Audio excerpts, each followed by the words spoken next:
Tem uma coisa que a gente tem visto nesse Mundial é justamente a quebra de uma ideia que se tinha, pelo menos pela maioria da galera, e eu me incluo nisso, de que o futebol europeu tava quilômetros à frente do resto do mundo, tá ligado? E esse Mundial tem mostrado que não. Obviamente ainda tem uma certa disparidade, principalmente pela questão financeira. A maioria dos jogadores dos times de- do alto escalão da Europa e, consequentemente, do mundo tem jogadores estrangeiros, tá ligado? O City não é o City porque a Inglaterra é um berço de craques. O City é o City porque tem dinheiro pra comprar o craques de outros lugares.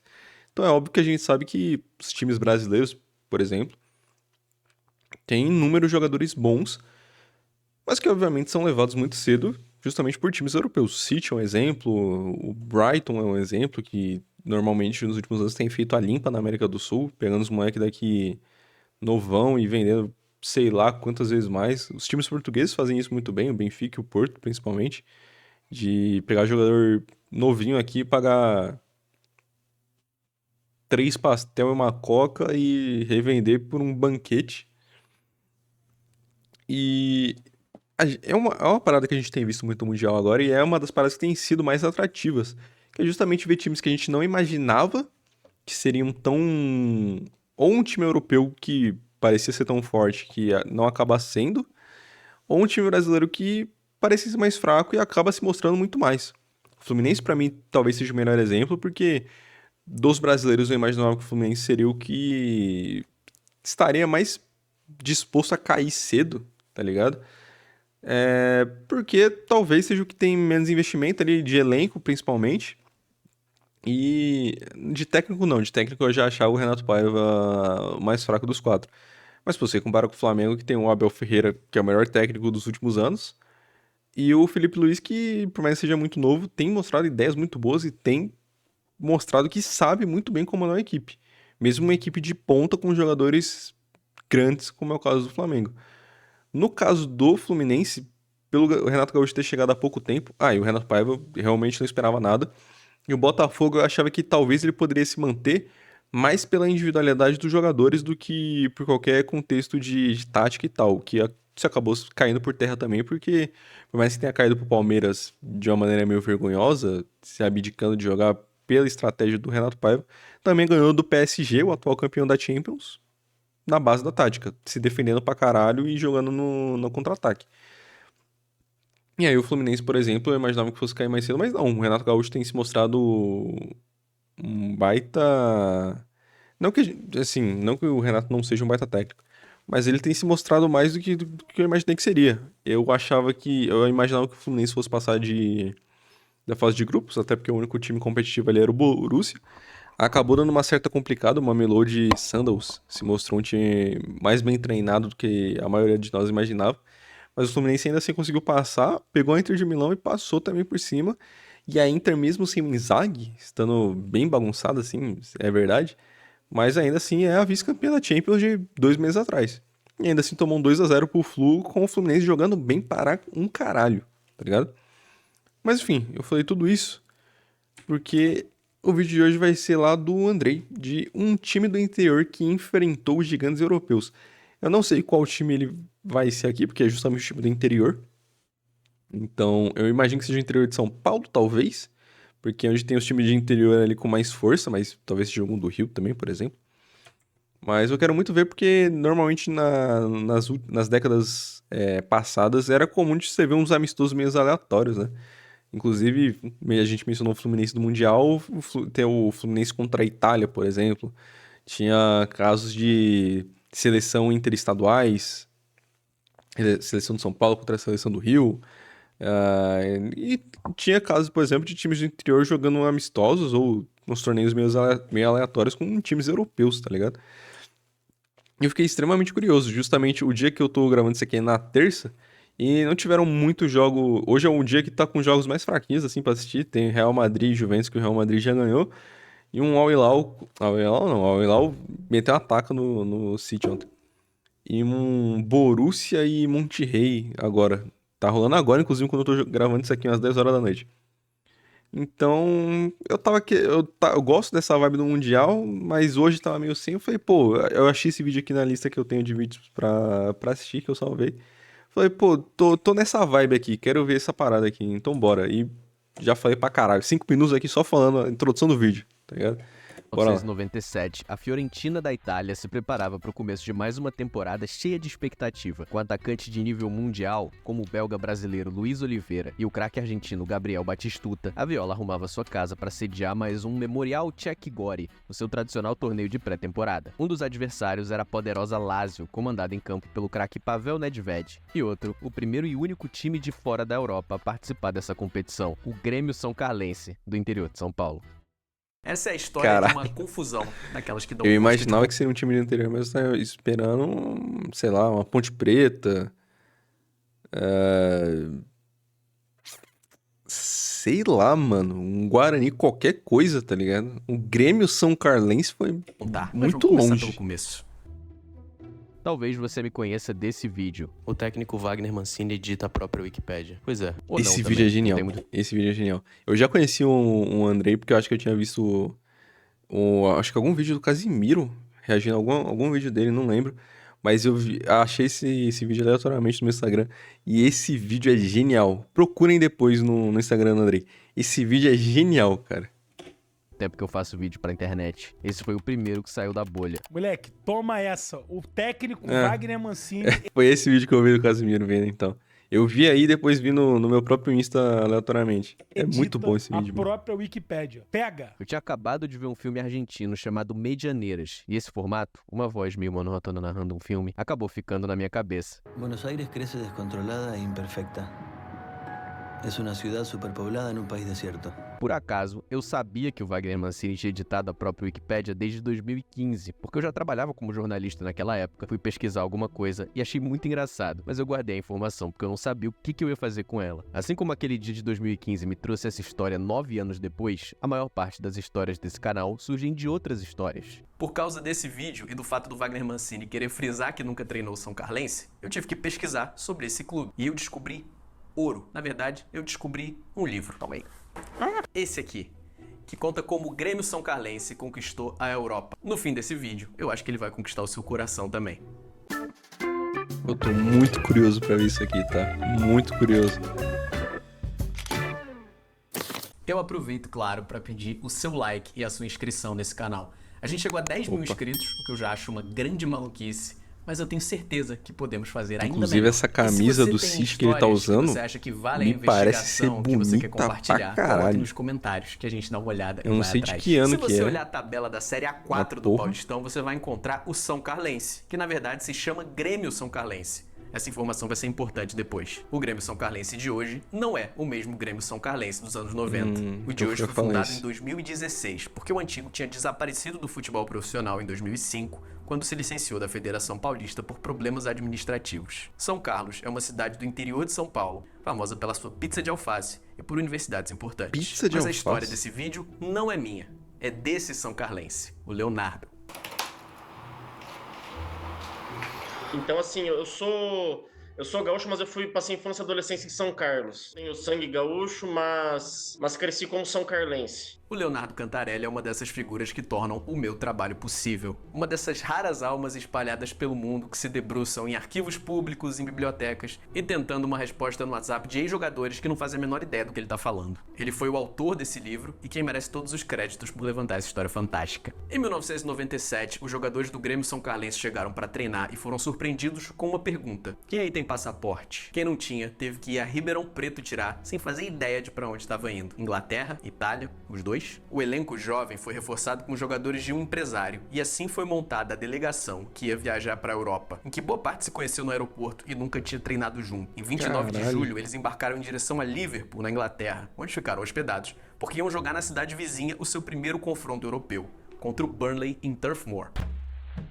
Caralho, que aleatório, mano. Grêmio São Carlense contra o O Burnley. futebol samba virá a Turf Moor na quinta-feira, já que o gigante brasileiro Grêmio enfrentará os Clarets em um prestigioso Gigante amistoso de brasileiro é pré-temporada. O pica. Grêmio esteve nas quartas de final da Libertadores, a versão sul-americana da Copa dos Entendi já. Caralho. Convidaram o Grêmio errado, cara. Caralho, mano. Caralho. Puta que pariu. Isso aqui vai ser maravilhoso, mano. Dos campeões Isso da aqui vai UEFA. ser Clubes maravilhoso. brasileiros são sempre bons de assistir e eu espero que eles tragam muitos torcedores, disse o técnico Chris Waddle, que ia fazer a sua estreia no comando do Burnley. O Grêmio foi formado há apenas 21 anos e progrediu rapidamente nas divisões brasileiras, já sendo um clube de primeira divisão desde 1991. O Grêmio joga o campeonato de São Paulo e costuma atrair 8 Ah, não, mil então tá torcedores. certo. Ah, então ele tá falando do Grêmio certo. Caralho, então o Grêmio São Carlense já jogou Libertadores? Eu vou pesquisar isso aqui no celular. Eu achei que ele tava falando porque ele tinha se confundido, que eles tinham convidado o Grêmio Futebol Porto Alegrense, tá ligado? Mas se ele tá falando do Campeonato de São Paulo e tal, ele sabe que é o Grêmio São Carlense. Já jogou a Libertadores.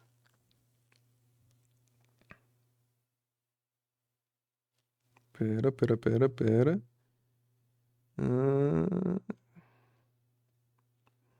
Porra, tá foda de achar aqui em Wikipedia.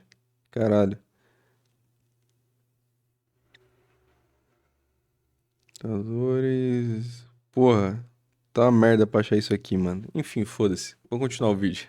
Caralho, esse vídeo aqui tem 11 minutos e eu fiz uma introdução gigante e tô me perdendo Mas o aqui seu já. jogo de Copa do Brasil contra o Cruzeiro trouxe 50 mil. Você deve ter percebido que alguma coisa não tá certa nessa reportagem do Burnley Express, escrita pelo jornalista Chris Bowden. Thinking back, I would imagine I made a lot.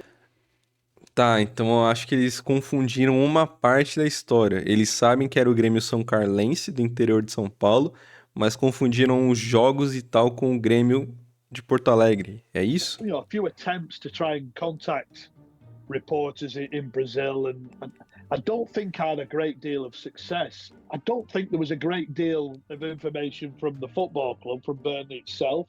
And obviously, they thought they were playing the established, senior Grêmio team. So you think back now, pre-internet, and everything was, you're contacting people all over the country, all over the globe to try and get information. And there wasn't a lot. With it being a friendly as well, it was sort of less imperative to collect anything. But it's quite embarrassing when you look back. Really, it's not a great moment in my career, I don't think.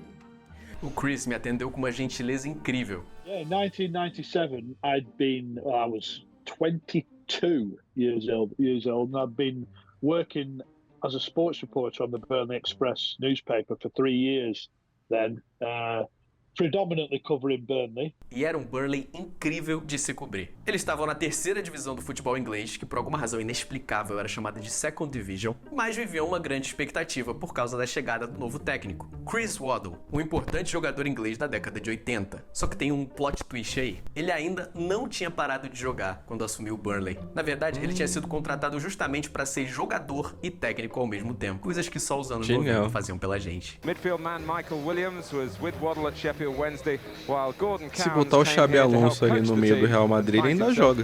Esse aí é ele jogando no time que treinava na temporada 97-98. O Modric tá velhão, também tá jogando, bota o Xabi Alonso, A foda-se. partida contra o Grêmio ia ser a primeira desse cara no comando do Burnley, por isso que a expectativa era grande. I think there were like 5,000 fans on that night for a friendly, which is quite, for a pre-season friendly at second division level, it's quite a big attendance at the time. So they turned up in all white, which was a deviation from Grêmio's strip, and they bowed to the home supporters, and I think it was really appreciated. It was like, the Burnley fans sort of quite like that. It was nice, a bit of respect, and but you could sort of see this is either a very, very weak Grêmio team, or they're playing younger players, or it was just they cannot be.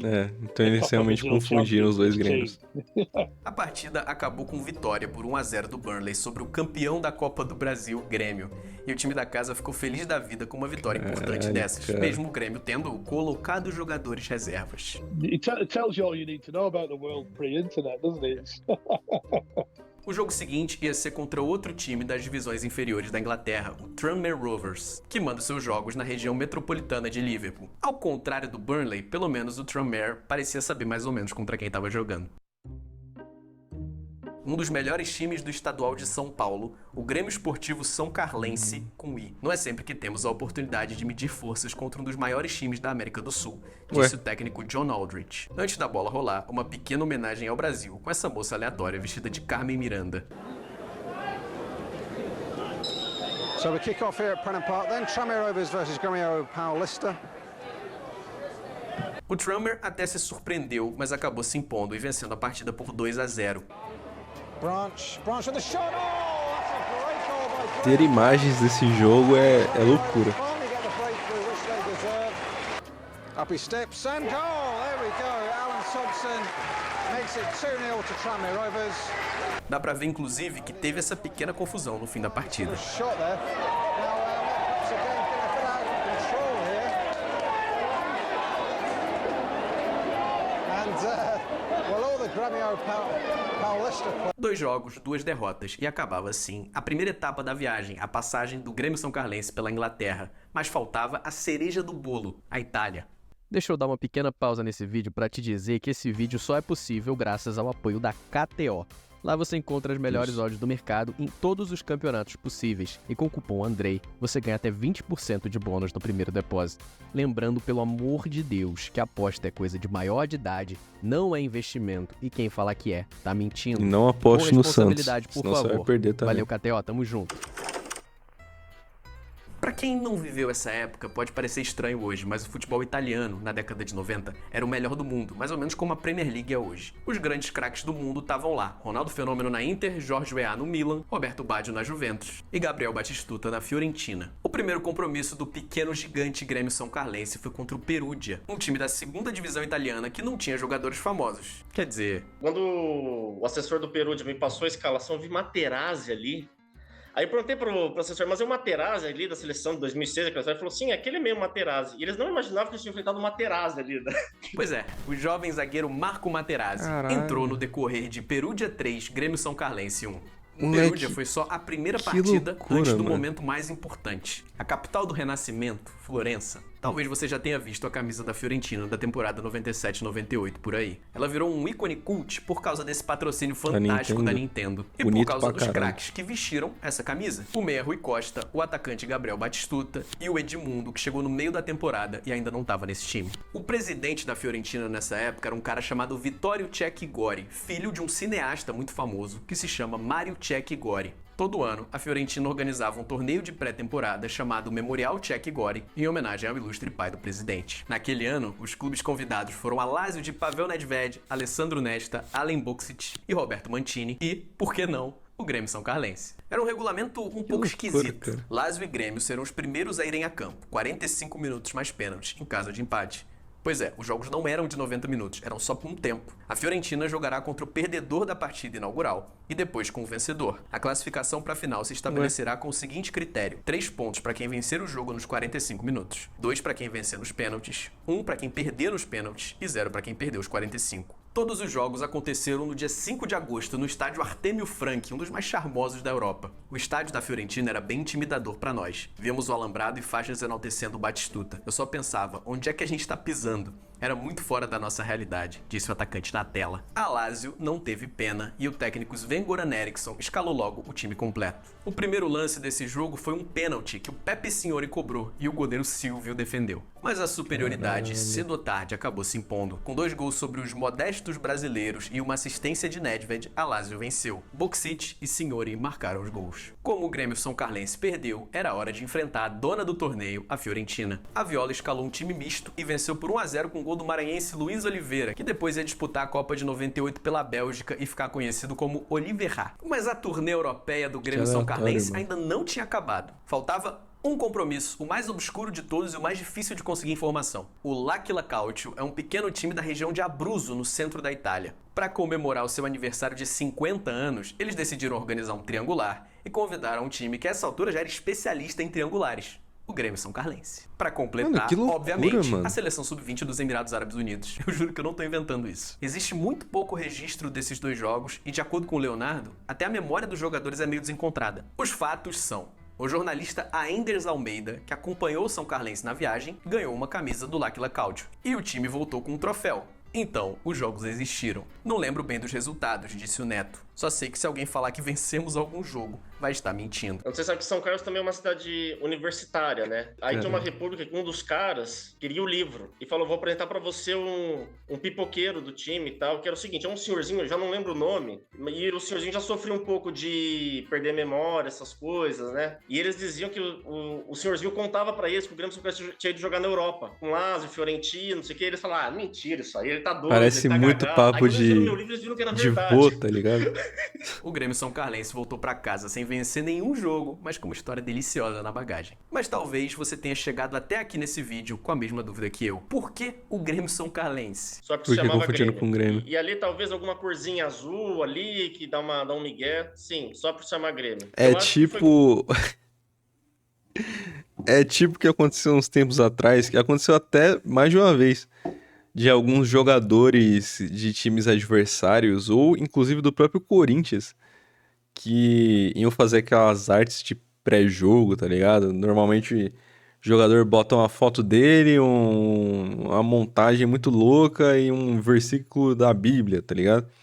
E aí botava os escudos do time e o horário pra divulgar que ia ter o jogo à noite. E aí trocavam o escudo do Corinthians Paulista, São Paulo, né? Com o Corinthians Cabeçuda, que tinha um escudo exatamente igual, exceto pelo que é escrito no escudo, tá ligado? Teve inclusive jogador do Corinthians, eu não lembro se foi o Mateuzinho ou se foi algum outro, que fez essa arte de pré-jogo com o escudo do Corinthians Cabeçuda, tá ligado? Aqui, obviamente, são cores e escudos diferentes, mas se você levar em consideração que foi um gringo que fez, pô, aqui o jogador do Corinthians estava errando o próprio escudo. O jogo do jornal lá de fora, na época pré-internet, se você falasse que era o Grêmio do Brasil, acabou, mano. Só tem um time e com certeza é esse, tá ligado? Coisa Pô, do, que fantástico, do mano. empresário mesmo, que levou eles pra Itália, o Antônio Fossolini, que já era um senhorzinho de idade, né? Comecei a fazer o livro. Eu acho que ele trocou gato por lebre mesmo. Aí ele tentou lá com o Grêmio Novo Horizontino, que ele era mais próximo. Aí o Novo Horizontino não quis ir, passou pro Grêmio São Carlense. Caralho, Eu avisei no começo que a parte do Grêmio Porque o Novo Horizontino também é Grêmio Novo Horizontino. Caralho, mano. Que loucura, ia velho. ser importante. De acordo com essa tese, a ideia era levar o Grêmio Novo Horizontino e deixar a confusão com o Grêmio de Porto Alegre acontecer naturalmente. Como o Novo Horizontino não topou, os caras foram no próximo Grêmio que encontraram. Os caras procurando um Grêmio aleatoriamente pra levar. Que loucura, cara. Como eu já falei algumas vezes, esse vídeo é baseado neste belíssimo livro, 1997, o ano em que a Europa conheceu o Grêmio São Carlense, do Leonardo Cantarelli. Não é publi porque eu comprei o livro, gostei da história e decidi fazer esse vídeo.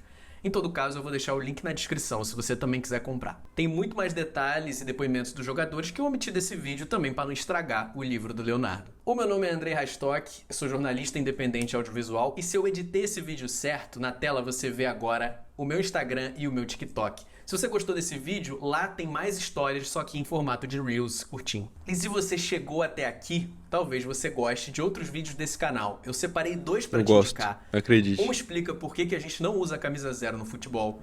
E o outro lista 3 presidentes de países que foram jogadores, um deles brasileiro. Clica aí, se você se interessar por algum deles. Cara, que surreal, mano. O canal do Andrei é um dos canais que eu mais tenho gostado de acompanhar. Principalmente de trazer aqui pro canal. Porque eu já falei aqui várias vezes, uma das paradas que eu mais gosto, em geral, seja filme, documentário, música, vídeo, qualquer coisa, são histórias, tá ligado? Narrativas. Principalmente quando você tem o ponto de vista das pessoas que estavam envolvidas. E caralho, eu nunca imaginei na minha vida que eu ia ver um vídeo que é baseado num livro contando a história do Grêmio São Carlense jogando contra a Fiorentina, contra o Burnley, contra um time do interior da Itália, tá ligado? Isso é surreal, cara. E É foda, tá ligado?